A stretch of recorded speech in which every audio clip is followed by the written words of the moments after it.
अस्सलामुअलैकुम वरहमतुल्लाहि वबरकातुहू। डॉक्टर फैसल असद हाज़िर खिदमत है। प्यारे दोस्तों, मोअज़्ज़ज़ सामीन, गुफ्तगू के सिलसिले में जिसका उन्वान है आयात, यानी कि वो वाज़ेह दलाइल, निशानियाँ, वो बैयनात जो अल्लाह सुब्हानहू व तआला ने अपने आखिरी नबी रसूल सल्लल्लाहु अलैहि वसल्लम के ज़रिए रहती दुनिया तक के लिए हमें इनायत फरमाए कुरान हकीम में। सूरह अन-निसा की आयत नंबर 48 हम आज देखेंगे। इस सिलसिले में क्या दलील, क्या निशानी, क्या अक़ली मुक़दमा अल्लाह ताला ने हमारे सामने रखा है।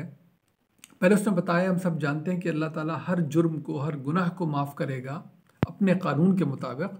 जो तरीक़ेकार उसने बताया है माफ़ी का, कैसे हमें गलती हम सबसे होगी, कैसे अपनी गलती पे हमें नादिम होना है और कैसे अल्लाह की तरफ रुजू करना है उस गलती के सिलसिले में। इस सिलसिले में हम एक तफसीली प्रोग्राम कर चुके हैं। जो सीरीज़ है हमारी फ़ौज़ुल अज़ीम, उसका उन्वान था एक प्रोग्राम का कि तौबा और रहमत के बारे में अल्लाह ताला ने कुरान में हमें क्या बताया है। ये बार बार दोहराने की बात है। इस दीन का इल्म जो 100% महफूज तरीक़े से और 100% सही इल्म मौजूद है, वो अल्लाह की किताब में, कुरान में मौजूद है।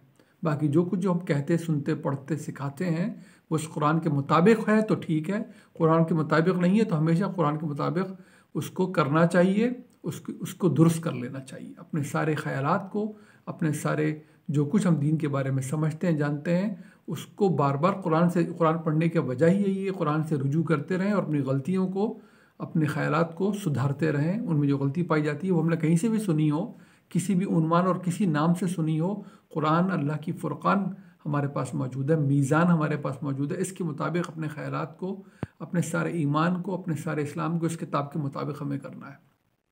कुरान, ये याद रखें मेरे प्यारे दोस्तों, मेरी नौजवान नस्ल ख़ास तौर पे, कुरान दीन की किताबों में से कोई एक किताब नहीं है। कुरान ही दीन की किताब है। दीन की वाहिद किताब जो है वो कुरान है। बाकी जो कुछ भी लिखा, सुना, पढ़ा, पढ़ाया, सिखाया जाता है, वो इस किताब को समझने की कोशिश होती है। वो इंसान का काम होता है, उसमें गलती हो सकती है। लिहाजा कुरान अल्लाह की मेहरबानी से, जो उसने अपने आखिरी नबी सल्लल्लाहु अलैहि वसल्लम के ज़रिए में इनायत फरमाया है, अब मौजूद है फ़ुरक़ान की हैसियत से, यानी कि बताने के लिए कि सही क्या है, गलत क्या है। मीज़ान की हैसियत से, यानी कि ये बताने के लिए जो बात कही भी जा रही है उसमें कोई वज़न है भी कि नहीं। और मुहैमन की हैसियत से, यानी कि एक निगरान की हैसियत से, ताकि गलती हो तो फ़ौरन उसके बारे में हमें ख़बरदार कर दे। ये इस कुरान का दर्जा है, इसलिए इस कुरान को हमें समझना है, इसलिए वो सिलेबस है जिसके मुताबिक हमारा इम्तिहान होगा। इम्तिहान यही है कि एक आवाज़ अल्लाह की है जो उसने अपने नबी सल्लल्लाहु अलैहि वसल्लम के ज़रिए हमें सुनाई है, और बाकी आवाज़ें दुनिया में हैं जो कि सही भी हो सकती हैं, गलत भी हो सकती हैं। मालूम करना है सही है या सही नहीं है, कुरान की सामने वो रखी जाएंगी तो पता चलेगा उनमें से क्या बात ठीक है कि ठीक नहीं है। तो कुरान में अल्लाह ताला ने क्या बताया है तौबा और रहमत के बारे में, मैं एक प्रोग्राम में हाजिर कर चुका हूँ, आप मुलाहिज़ा कर सकते हैं। सूरह निसा की आयत नंबर 48 में अल्लाह ताला कहते हैं, इन्नल्लाह ला यग़फ़िरु अन युश्रिका बिही व यग़फ़िरु मा दूना ज़ालिका लिमन यशा।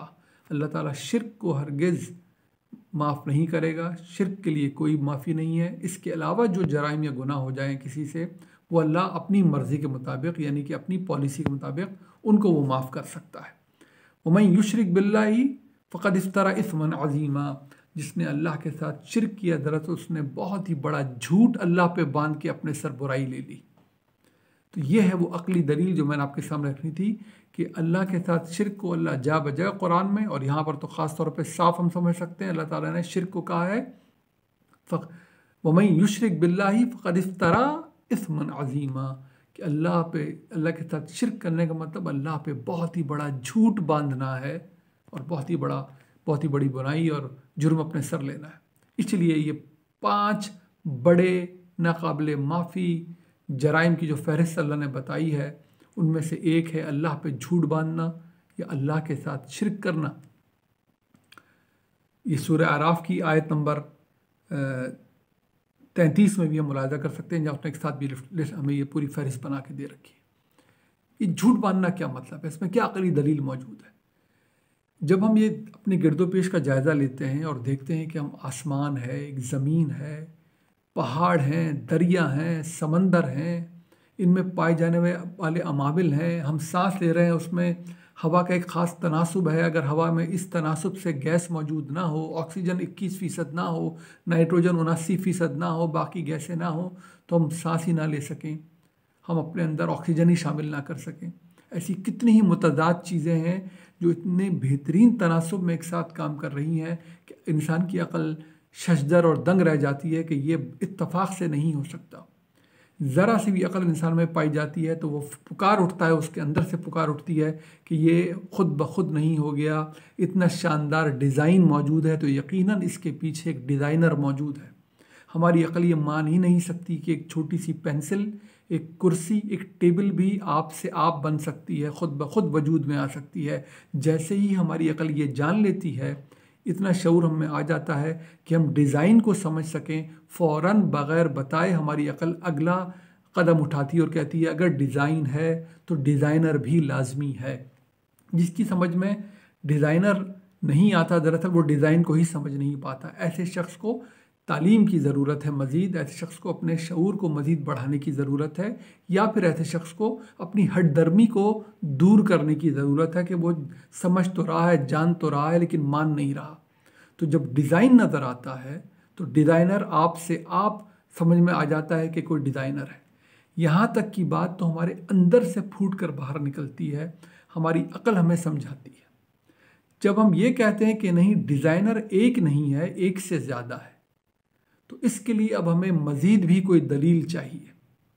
पहली दलील तो हमारे अंदर से बरामद हुई कि डिज़ाइन है तो डिज़ाइनर भी है। फिर हमारी अक़ल हमें ये भी बता रही है कि जो डिज़ाइनर है उसका होना एक बात हमें और बता रहा है कि इतनी मुतज़ाद चीज़ें हैं, इतनी मुख्तलिफ़ चीज़ें इतनी हम आहंग होकर काम कर रही हैं। अगर ये एक से ज़्यादा का काम है, अगर कोई ये दावा करता है एक से ज़्यादा का काम है, तो फिर इतने बाहम हम आहंगी से, इतना मिलजुल कर, इतनी मुताबिकत के साथ ये काम कैसे किया जा रहा है। जिसने पहाड़ बनाए वो पहाड़ लेकर अब तक पानी बनाने वाले से झगड़ा क्यों नहीं कर चुका? जिसने हवाएं बनाई हैं, जिसने इसमें ऑक्सीजन और नाइट्रोजन रखी हैं, उसने बाकी कुछ जिसका था उसके साथ अब तक कोई मुखालफत क्यों नहीं कर ली? ऐसा तो हो नहीं सकता कि कोई चीज़ बहुत सारे लोगों के कब्ज़ों में हो और वो इतनी हम आहंगी से चले। क्या इंसान की अक़ल ने आज तक उसको कोई ऐसा नमूना दिखाया है? जब भी हम ये कहेंगे कि हाँ बनाने वाला तो है लेकिन एक नहीं, एक से ज़्यादा है, तो उसकी दलील अब हमें लानी पड़ेगी। अब अंदर से ये दलील नहीं आ सकती, अंदर से तो एक ही दलील आ सकती थी कि हाँ कोई बनाने वाला है। अब जब हम ये कहते हैं तो अल्लाह ताला कहता है लाओ दलील, कुल हातू बुरहानकुम इन कुंतुम सादिकीन, कि लाओ किधर है वो दलील। इसीलिए अल्लाह ताला ने कहा है कि कुल इन्नमा हर्रमा रब्बी अल-फ़वाहिश मा ज़हरा मिन्हा व मा बतन वल इस्म वल बग़ी बिग़ैरिल हक़ वन तुशरिकु बिल्लाहि मा लम युनज़्ज़िल बिही सुल्ताना। अल्लाह के साथ जो बड़े अल्लाह ताला ने बताया है कि जो हराम चीज़ें हैं, एक तो उसमें फ़वाहिश हैं, भले खुले हों या ढके हुए हों, उसके अंदर किसी की जान माल और आबरू पे खिलाफ वर्जी है, उसमें सरकशी है, उसमें अल्लाह के साथ शिर्क करना है बग़ैर कोई दलील के, और दलील इंसान के पास है नहीं, कोई अक़ली दलील इंसान के पास नहीं।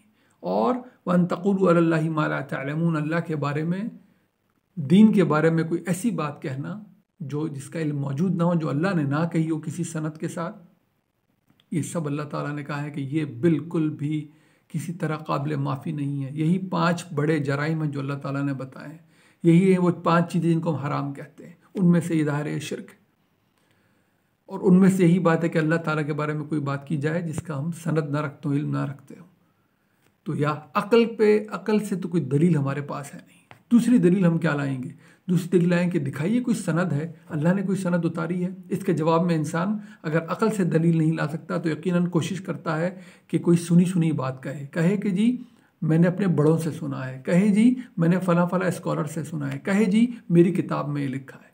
तो उससे कहा जाएगा दिखाइए सनद कहाँ है आपके पास। जब आप देखेंगे दुनिया में जो लोग भी दावा कर रहे हैं कि अल्लाह के साथ कोई शरीक है, वो उसका बेटा बनाए नाउज़ुबिल्लाह, वो उसका साजी बनाए नाउज़ुबिल्लाह, वो किसी के बारे में कहें कि इसकी अल्लाह तक रसाई है नाउज़ुबिल्लाह, वो कहें कि ये वो काम अंजाम, ये शख्स ज़िंदा हो या मुर्दा ये काम अंजाम दे सकता है जो कि अल्लाह के काम है नाउज़ुबिल्लाह। इन सब के लिए हमें सनद चाहिए, और सनद कोई है नहीं इंसान के पास।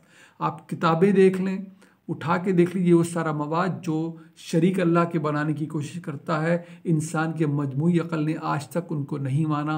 वो झूठ ही रहे हैं, वो झूठ ही रहेंगे, क्योंकि उनके लिए दलाइल आज तक इंसान का मजमूई ज़मीर, मजमूई इल्म, इंसान का मजमूई शऊर आज तक कोई दलील गढ़ के नहीं ला सका। कोशिशें बहुत हैं, लिखी भी बहुत हैं, लेकिन जब आप उनका तजिया करेंगे तो पता चलेगा सुनी सुनाई बातें हैं।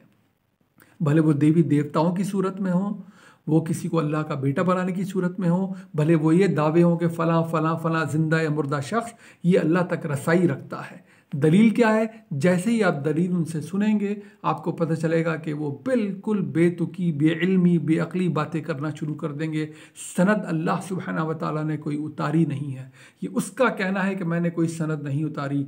ना ही तुम अपनी अक्ल से ला सकते हो, ना ही किसी भी इल्मी, अक्ली, शऊरी, तारीख़ी सनद से साबित कर सकते हो कि मेरा कोई शरीक है। हाँ, मैं हूँ या नहीं ये तुम अपने अंदर से गवाही ले लो, अपने अक़ल को, अपनी शऊर को इस्तेमाल कर लो, तुम्हें गवाही मिलेगी कि तुम्हारा बनाने वाला, इस कायनात का बनाने वाला कोई है, वही है जो तुम्हें चला रहा है और पलट के तुम्हें उसी की तरफ वापस आना है। अपने नबियों को भेजकर वो यही मुनादी करता है, वो यही बता देता है कि तुम्हारे अंदर जो शऊर मौजूद है, सच और झूठ को परखने का, वो सच सही समझ रहा है। ये नबियों के ज़रिए तुम्हें आवाज़ दे रहा हूँ, इस आवाज़ के साथ अपने अंदर के शऊर को मिला लो। फ़अल्हमहा फ़ुजूरहा व तक़वाहा क़द अफ़लह मन ज़क्काहा व क़द ख़ाब मन दस्साहा। तुम्हारे अंदर सच और झूठ का, सही और गलत का शऊर तो मैंने पहले ही वदियत कर रखा है। तुम्हारे अंदर से पुकार उठ रही है कि तुम्हारा बनाने वाला है, तुम्हारी अकल तुम्हें बता रही है तुम्हारा बनाने वाला है। अब इसको मेरे नबियों की मुनादी से मिलाओगे, सिरात मुस्तकीम बन जाएगी। अगर सुनी सुनाई की तरफ जाओगे, झूठ की तरफ जाओगे, झूठ में भी सबसे बड़ा झूठ कि बनाने वाला एक नहीं, एक से ज़्यादा है। कोई है जो अल्लाह के काम कर सकता है, हम उसका नाम कुछ भी रख लें, अब जिंदों में रख लें, मुर्दों में रख लें, पत्थरों में रख लें, किसी भी शक्ल में रख लें, वो झूठ बांधना होगा। ना अकल उसकी दलील ला सकेगी, ना इल्म उसका दलील ला सकेगी, ना तारीख़ उसकी दलील ला सकेगी, ना ही कोई दुनिया में लिखी गई किताब कभी उसकी दलील ला सकेगी। है तो अल्लाह ताला दावत देता है, दावत हमेशा से जगमगा रही है, कुरान की सूरत में भी 15 सदियों से जगमगा रही है तो ला के दिखाओ। कुल हातु बुरहानकुम इन कुंतुम सादिकीन। अगर हम में से इस गलती में कोई मुब्तला है, अगर हमारे ख़ानदान में इस गलती में कोई मुब्तला है कि किसी भी शक्ल में अल्लाह का शरीक किसी को ठहराता है, तो खुदारा इस गलती को अपनी ज़िंदगियों में सुधारें। ये वो दलील है जो अल्लाह ताला ने इस शान से फरमाकर जगह जगह कुरान में, और यहाँ से मैंने आपको एक ही आयत में दिखा दी है कि इसकी माफ़ी फिर नहीं है। शिर्क पे मरने का मतलब है कि कोई माफ़ी उसकी नहीं हो सकेगी। हाँ, अल्लाह हर जुर्म माफ़ करेगा अगर उस ज़िंदगी में उसकी माफ़ी मांगी जाएगी, अल्लाह से रुजू किया जाएगा और उस गलती को सुधार लिया जाएगा। अल्लाह में इन बैनात से, इन दलाइल से, इन निशानियों से फ़ायदा उठाने की तौफ़ीक़ अता फ़रमाए। समा खराशी के लिए मादरत, आज का प्रोग्राम थोड़ा लंबा हो गया, लेकिन ये बहुत ज़रूरी है हमारे लिए समझना। दुआ में मुझे याद रखिए। अस्सलामु अलैकुम व रहमतुल्लाहि व बरकातुहू।